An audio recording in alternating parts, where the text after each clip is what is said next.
tu veux que quelque chose soit bien fait, autant le faire toi-même. Ça, c'est un adage que vous connaissez sans doute.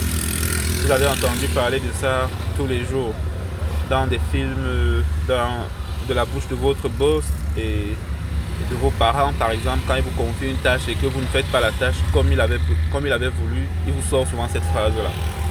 Oui, moi aujourd'hui, je sors cette phrase en tant que chef d'entreprise, en tant que directeur, en tant que promoteur d'un cabinet de conseil et d'accompagnement des projets agricoles.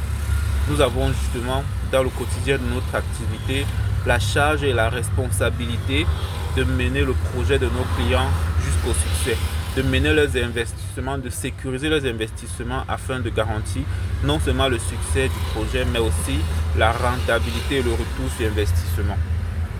Bien, il y a de cela 4 ans, 5 ans, oui, il y a de cela 5 ans, nous avons commencé cette aventure avec des bureaux, avec le personnel, tout ce qui va avec. En fait, l'entreprise classique, l'entreprise typique du système francophone, bien entendu, avec toute la bureaucratie, l'administration et tout ce que vous pouvez connaître.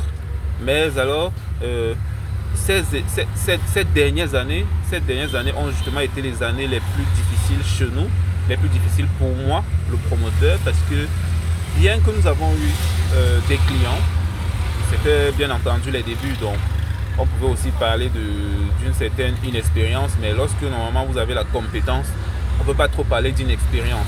Mais alors, la seule erreur que j'ai eu à commettre, c'est de fonctionner comme dans une entreprise normale, comme dans une entreprise classique. Ça veut dire de m'asseoir au bureau et de prétendre pouvoir piloter tous les projets depuis le bureau, de prétendre pouvoir contrôler ma ressource humaine, c'est-à-dire mes consultants que j'envoie dans chaque projet, depuis le bureau à travers juste les indicateurs de performance. Laissez-moi vous dire que la notion d'indicateur de performance, ce n'est pas un concept qui est vraiment africanisé parce que c'est assez compliqué de rendre pratique cette théorie d'indicateur de performance. Vous voyez un peu, parce que ici les mentalités sont différentes. Les mentalités sont différentes d'autant plus que nous sommes aussi dans le secteur agricole. Vous allez vous rendre compte que vous avez par exemple une connaissance sur la mentalité des gens de Douala. Mais dites-vous qu'en matière d'agriculture, ces mentalités-là encore sont divergentes, sont 3 à 4 fois plus différentes encore. Ça veut dire que vous ne vous attendez pas à ce qui va vous arriver. Donc du coup, toutes les théories qui ont été faites sur la gestion de la ressource humaine, sur les indicateurs de performance et autres là, c'est vraiment pas effectif. Donc ça fait en sorte que nous avons eu beaucoup d'échecs qui n'étaient pas seulement de notre faute bien sûr, parce que parfois aussi les clients sont à l'origine de ces échecs. Parfois des clients qui ne payent pas à temps, d'autres qui veulent s'ingérer dans le projet, ils veulent mettre leurs parents, c'est-à-dire leurs frères, leurs beaux-frères dans le projet et tout. Mais pour la plupart des cas, il s'agissait des problèmes de management, des problèmes de mauvaise gestion de notre part. On en prend la responsabilité, j'en prends la responsabilité. Ça veut dire quoi? Depuis le bureau, je faisais tout ce qu'il fallait faire avec les équipes sur place pour que les projets soient menés à bien.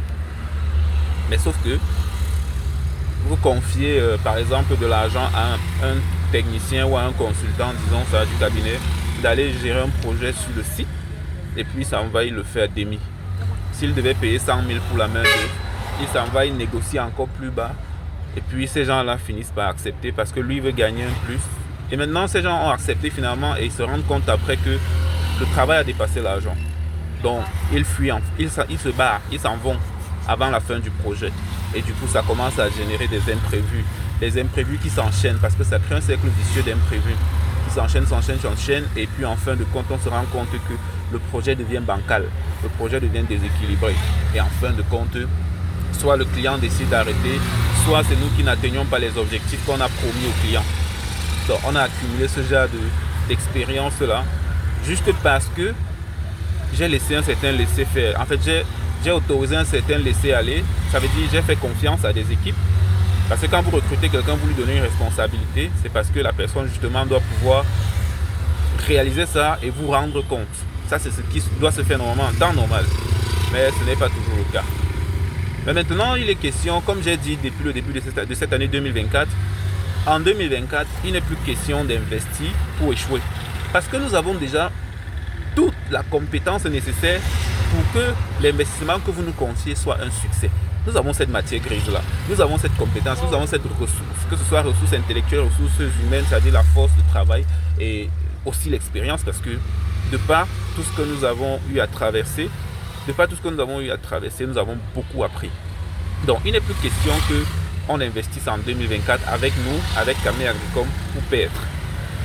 Donc, raison pour laquelle j'ai dû prendre une décision assez difficile, assez forte, c'est-à-dire sortir de ma zone de confort. J'ai dû céder mon bureau, j'ai dû céder mes bureaux pour un moment.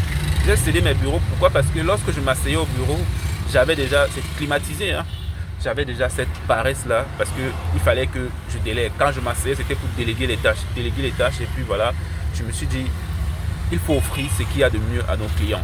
Ils ont investi, nous ont fait confiance.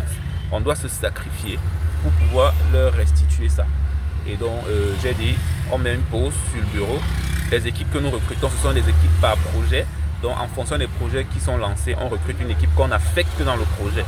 Voilà. Et moi, mon travail maintenant, c'est de me lever de chez moi le matin et de sortir et me rendre sur les différents sites des projets, sur les différents projets, pour enfin contrôler le travail de manière pragmatique. Vous voyez, actuellement, je suis dans une voiture.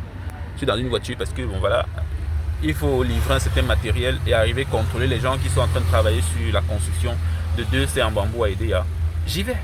Avant, j'envoyais mon chef du service du département technique, c'est elle qui allait contrôler tout ça et tout, voilà. Mais bon, la vision n'étant pas la même, parce que c'est difficile de communiquer sa vision aux employés, surtout ceux qui sont en quête seulement d'argent. Donc maintenant, qu'est-ce que je fais? Je me lève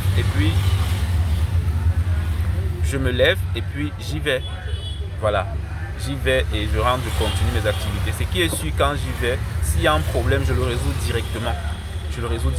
Et puis je pense que là, on minimise encore les risques d'échouer. On minimise la probabilité d'échec. Et alors, en 2024, tous nos projets seront un succès. Donc ça, c'était la leçon du jour. Toujours faire soi-même ce qu'on veut que ce soit bien fait. Si tu veux que quelque chose soit bien fait, implique-toi. C'est pas parce que tu es le chef d'entreprise que tu dois rester en arrière-plan et juste déléguer, piloter. Non, tu auras des surprises. Allez, bonne journée.